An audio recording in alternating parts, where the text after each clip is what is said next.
3, 2, 1, start.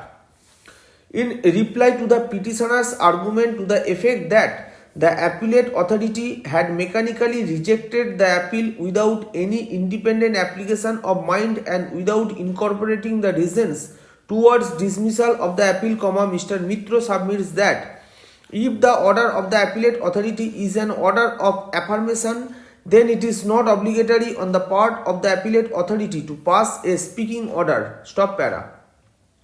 Mr. Mitra, in course of his argument, had drawn the notice of this court to the averments made in the affidavit in opposition to the effect that the sinister motive and deceitful conduct of the petitioner was explicit from the fact that the petitioner continued to keep installed at the premises in question, in which he was the recorded consumer, a defective/stopped meter for about 16 months, and that thereby the petitioner prevented the board from collecting electric charges as per actual consumption and compelling the board to realize lesser charges on average estimated consumption of earlier months, and that such intention and action of the petitioner was to defraud to the board. Stop para.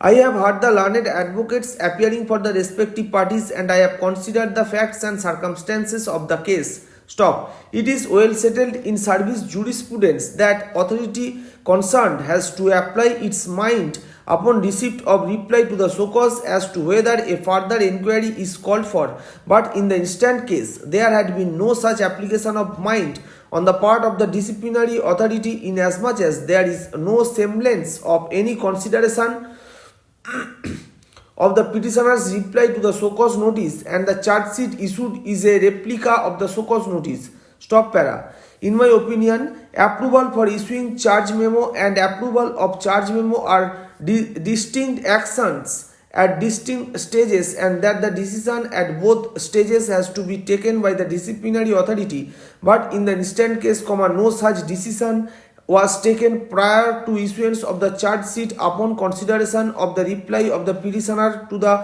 impugned so cause notice, and such inaction on the part of the respondents tantamount to blatant violation of the principles of natural justice. Stop para. A perusal of the charge sheet reveals no incorporation of a charge to the effect that the petitioner had taken 16 months' time to replace his own meter, and no imputation in support thereto, and no accusation that such act tantamount to an act of misconduct in terms of the service regulations, and such infirmities render the charges to be absolutely vague and indefinite. Stop.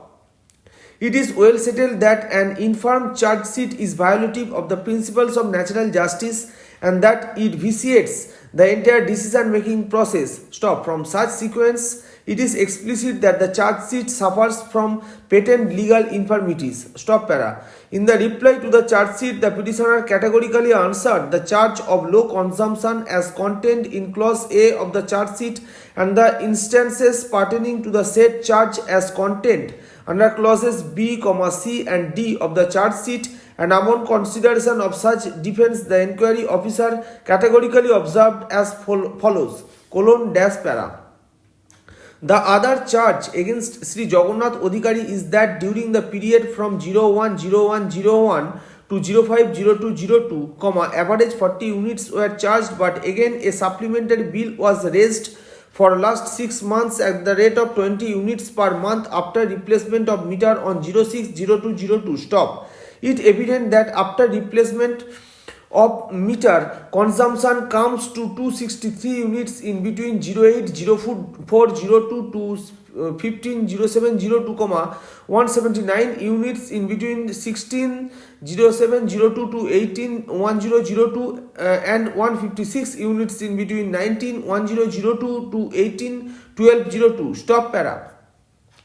The presenting officer failed to submit any documents or any analysis showing the consumption pattern of the same type of consumer in the above locality of Nandakumar GRE/S, so that it can be proved that the consumption as claimed, that is 60 units (40 units plus 20 units) was very low. Stop. Hence the above charge has not been substantiated beyond reasonable doubt. Stop para. in the inquiry report, however, it had also been observed that the charged employee, being a station in charge, has taken 16th month's time to replace his own meter. Such type of irregularities in his own service connection are very much unbecoming being a station in charge, and that hence the above charge has been substantiated beyond any reasonable doubt. Such observation of the inquiry officer is absolutely perverse, inasmuch as such finding does not stand fortified through any evidence on record. In the report itself, the said inquiry officer had observed that no prosecution witness was produced by the prosecution side. The records further reveal that the report of the inspection dated 18/01/2003, on the basis of which alleged charges were framed, was also not exhibited, and the blue card and the yellow card as marked as Exhibit A and Exhibit B were also not proved by producing any witness, and furthermore, the inquiry was abruptly concluded by conducting hearing only on two dates, that is on 21/01/2004 and 23/03/2004, with direction towards filing of written arguments by the respective parties.